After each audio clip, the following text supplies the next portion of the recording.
Two sides to every story. Kamsel Indian Hospital, March 11th, 2019.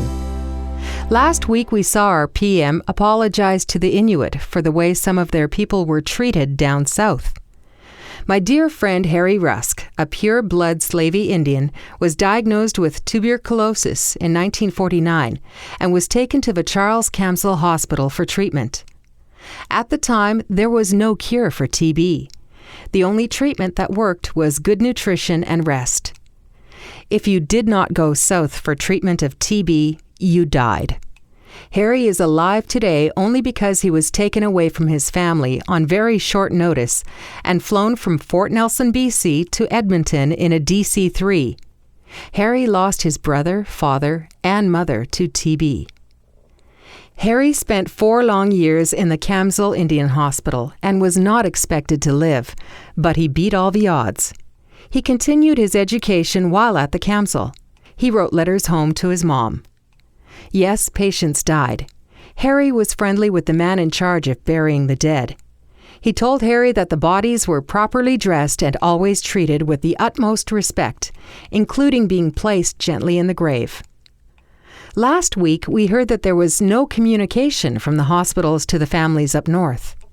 At the Kamsel, Reverend Riom used a tape recorder to record patients' messages to the families back home, and these messages were aired on CBC North once a month. Harry's mother heard at least 2 of these messages on the radio.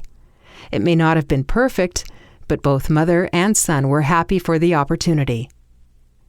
While at the Kamsel, patients who were mobile were able to learn a trade. Harry shared stories of how one friend learned how to be a barber. An Inuit patient learned how to become a radio operator. And another friend left and eventually became chief of the Sarcee tribe west of Calgary. Harry met Hank Snow while at the Kamsel and was inspired to become a musician. After 4 long years, Harry walked out of the front doors of the Kamsel, went back home, and did his best for the people around home. He became successful in many aspects of his growing life, but the most outstanding to me is that Harry became an entertainer, playing and singing at dances and on CFRN TV. Harry also performed at the Grand Ole Opry stage in Nashville for 22 years and has been inducted into the Country Music Hall of Fame and carries the title of Preserver of the Kamsel Memorial Legacy. Harry is now an ordained minister, and he shares the word of Jesus with his wife, Gladys Rusk, via stories and music. My good friend Amanda Roush Veldhuis has told me many times, "John, there are almost always 2 sides to a story, and the truth lies somewhere in the middle."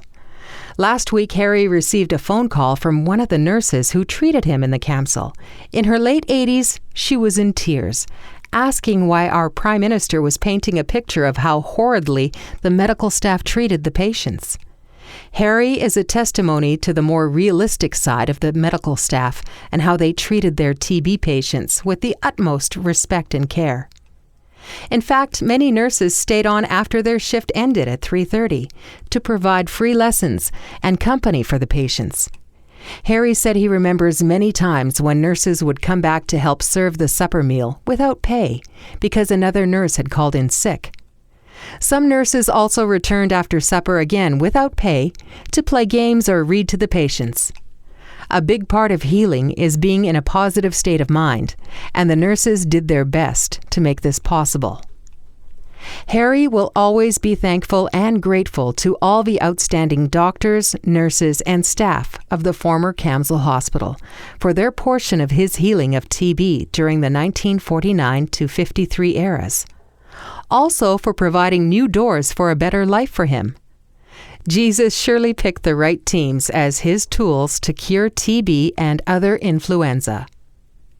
Harry recommends that instead of all the unnecessary political apologies, or in conjunction with them, heartfelt appreciation should be extended to all the foregoing God-given hospital staff. They deserve every honor and respect.